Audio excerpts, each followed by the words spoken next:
What would you do if you walked into a barn to buy a horse and found a woman bruised and chained like she'd been forgotten by the whole world? Clay Vannor never expected his life to split in two that day, before the barn and after.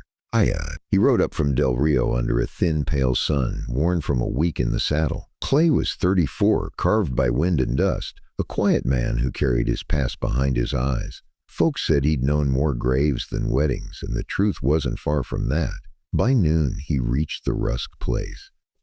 The ranch looked dead. The house sagged gray against the wind, dust pasted thick on its windows. The barn leaned east, tired of standing. Chickens wandered without sense. A mutt barked once and gave up.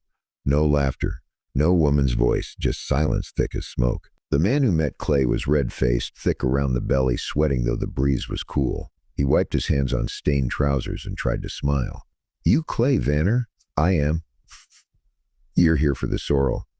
"That's right." "She's in the barn. Go take a look. I'll fetch the papers." Clay nodded but didn't like the man's voice. Something slick slid under his words. Still, he came for a horse, nothing more. He walked toward the barn, leading his own mare by the reins. The yard felt too still, like even the dust held its breath. When he pushed open the door, the smell hit first. Hay dung and something sharper. Rust, iron, blood. Inside, light cut through the roof in narrow strips. The sorrel mare stood in the far stall, bright-eyed, calm.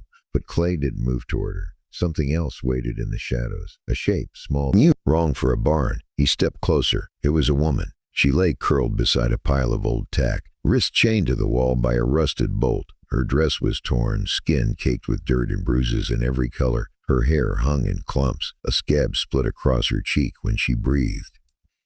One eye swollen, nearly shut. She looked at him, slow, afraid, hollow. Clay knelt, his hand hovering near her wrist and her face. "You hurt bad," he murmured. She didn't answer. A floorboard creaked behind him. Clay turned. The red-faced man stood in the doorway, sunlight framing him like judgment. "She don't talk," he said. "Found her near my land couple weeks ago. Half dead. Fed her, gave her water, chained her up 'cause she's wild. Mean as a rattler. Bit my boy Kane clean through the hand." Clay's jaw tightened, but his face stayed still. "She's got the devil in her," the man added. "You got papers on her, too, if you want." Clay's voice cut through the air, cold as a gun barrel. "I came to buy a horse, not a person." "That ain't what this is." "Hell, I saved her." Clay stepped once fast. His fist cracked against the man's jaw like dry wood splitting. The man dropped backward into the dirt, groaning. Clay didn't look back. He turned to the woman.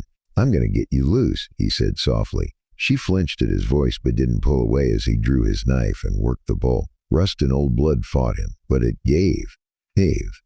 When he lifted her, she weighed near nothing, just a shadow held together by breath. Clay carried her out past the groaning man, past the mare, past the yard that had forgotten life. He set her on his horse, climbed behind, and rode out without a word. She didn't speak.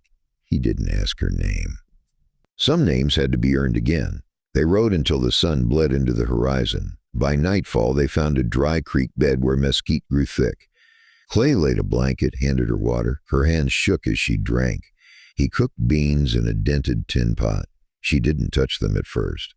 He left the bowl near her feet and turned away. After a while, he heard her eat, slow, painful, like each bite hurt. That night, she didn't sleep. Her eyes stayed open, tracing every shadow. Clay pretended to sleep, but he stayed awake, too. The way she breathed told him danger wasn't done. Not by a long shot. One evening, a rider appeared on the trail, dust rising behind him. He stopped at the gate, called out. Clay met him with his rifle easy in hand. "Looking for a woman," the man said. "A short hair, quiet. Rode off with a man fits your look. My brother's been missing since. Jaw busted." Clay said nothing. The man smirked. "A name's Jero." Mara stepped from the barn, her face healed, eyes cold fire. Jero froze. "Ooh," he breathed. "Tell your brother," Mara said. "I'll come find him." Not the other way around. Fear flickered across his face. He turned and rode off fast. Clay watched her. "That was a choice. I made it. You could have killed him. I'd be mercy." 2 days later, they found a trap near the river. Sprung blood in the dirt, a goat gone. "He's testing us," Clay said. "He wants us to chase. He wants us to chase. But we won't." "I know," she said. "He'll come here." They fortified the ranch, trenches, nails, broken glass. Mara moved like a soldier now, pistol low on her hip, eyes steady. At dusk, smoke rose on the horizon. 3 riders, 1 wagon, Jero in front. Mara stood beside Clay on the porch. The sky burned orange and bruised purple. "They think I'm still afraid," she said. "Are you?" She didn't answer. Jero called out, "Well, we're here for the girl. Hand her over and maybe you live." Mara stepped forward. Wind lifted her hair. "Then come take me." Jero grinned, cruel and certain. His hand dropped toward his gun, too slow. The first shot cracked through the air. His hat spun into the dirt, blood streaking his temple. Clay hadn't fired. Mara had. The hired guns hesitated. One reached for cover. Clay fired once, throat shot. The other dove behind the wagon straight into one of Mara's traps. Nails ripped his leg open. He screamed till his voice broke. Jero stumbled, clutching his bleeding head. Mara walked toward him, calm, deadly. Clay covered her flank, but knew she didn't need him. Jero tried to lift his pistol. "You don't have the guts." Her bullet hit his shoulder. He spun, fell, tried to crawl. "You should have died in that barn," he spat. Mara's voice was steady. "You held the chain. You smiled while I bled." He shook his head, desperate. "Borders, it wasn't my choice. You enjoyed it," she said. "That's what makes you worse." She raised her gun and fired once. Silence fell heavy as dust. Clay stepped beside her. "You done?" For now." They buried the bodies far from the ranch, under flat stones where nothing grew. Mara shoveled until her hands bled, each motion deliberate, final. Weeks passed. The ranch settled into quiet. Mara worked, healed, learned to breathe again. Sometimes she laughed, a soft, unsure sound. Sometimes her eyes drifted far away. Clay didn't push. Healing wasn't a straight road. One morning he found her sitting on the ridge, staring east. "They won't stop with him," she said. "Oh, I know," Clay agreed. "I don't want fear anymore. I want memory. I want them to know I remember." He nodded. "Then we find the others. You think you'd help me? I started this. Won't let you finish alone." The wind swept across the ridge, cold and clean. When she opened her eyes, purpose burned there.